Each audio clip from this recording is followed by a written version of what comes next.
Another objective we're going to talk about is raw ingredients. This is why it's so important to create these sauces with raw ingredients, because the raw ingredients are what's going to give us the proper nutrition. Butter contains vitamin K, which protects against calcification of joints and hardening of arteries. Vitamins A, D, E, K2, iodine, and selenium are going to protect against heart disease. Cholesterol maintains intestinal health, brain and nervous system development, and hormone production. Pastured egg yolks contain fatty acids, arachidonic acid, which is one that we don't hear about that much, it's very essential. DHA and EPA are two common ones that we hear about a little bit more. Contains vitamin A and choline and lutein for eye health.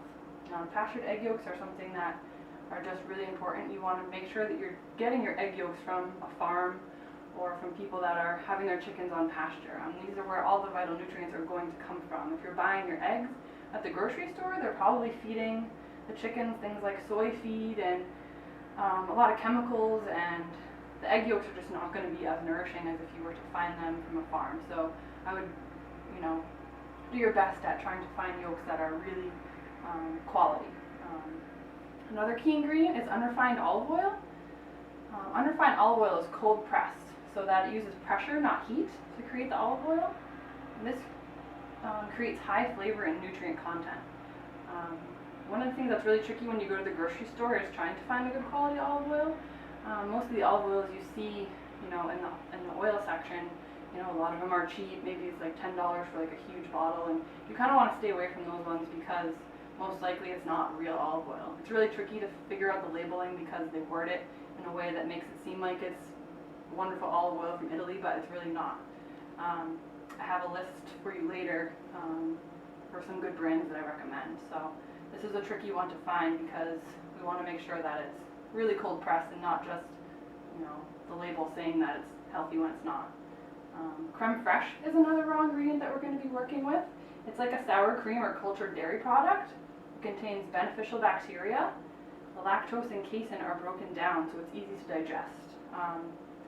Creme fraiche is something that we can find nowadays at the grocery store, but it's actually really easy to make in your home. If you are somebody that already drinks raw milk, then it's really easy to make with the cream. You can also just use regular cream that hasn't been ultra pasteurized. So creme fraiche is something that you can buy or make, and we'll go over the process of making creme fraiche today before we get started on our other sauces. Another topic we're going to talk about is why it's important to say no to toxic ingredients. So two really toxic ingredients that we want to stay away from are soy and trans fats. This is one of the main reasons why we make our own sauces, because they don't contain soy or trans fats.